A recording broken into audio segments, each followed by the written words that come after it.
Dans les ateliers de Parakou, le bruit des outils et des machines rythme le quotidien. Pour certains adolescents, c'est là que commence l'avenir professionnel. Mais la loi est claire, l'apprentissage a des règles non négociables. C'est ce qui justifie nos descentes répétées dans les ateliers pour voir si les apprentissages sont conformes aux prescriptions légales. On voit est-ce que l'âge d'admission a été respecté, est-ce qu'il y a un contrat écrit, est-ce que la durée de l'apprentissage, parce que quelque part l'apprentissage devient toute une carrière pour les apprentis.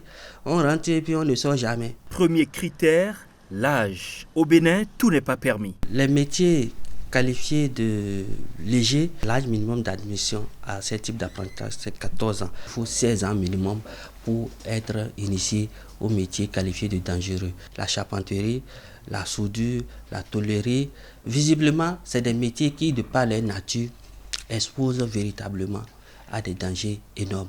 Et au-delà du contrôle administratif, il y a l'impact humain. Un enfant privé d'école, c'est un avenir fragilisé. Lorsque ces enfants sont séparés de ces bases-là, il y a un frottement qui est difficile à corriger. Au plan connaissance académique, l'enfant n'en a pas. Au plan comportemental, il rate et dans la société, il devient un élément bancal. Tout enfant a droit à l'instruction. Et tout enfant a droit aussi à l'éducation. C'est à l'école que ces deux éléments-là se donnent. Mais tous les ateliers ne sont pas hors la loi. Certains artisans défendent un apprentissage encadré, légal et responsable.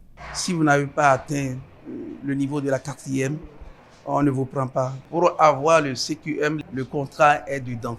Dans ce contrat, il y a un certain nombre d'années, c'est souvent 4 ans. Pour celui avec qui vous ne pouvez pas signer un contrat ne vous lie pas, pourquoi vous allez le prendre?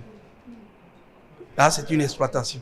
La loi prévoit jusqu'à 5 ans d'emprisonnement et 500 000 francs CFA d'amende et plus pour les contrevenants. Mais au-delà des sanctions, l'enjeu est plus grand. Former des citoyens qualifiés pour bâtir le Bénin de demain. Venir à l'école peut te donner un avenir.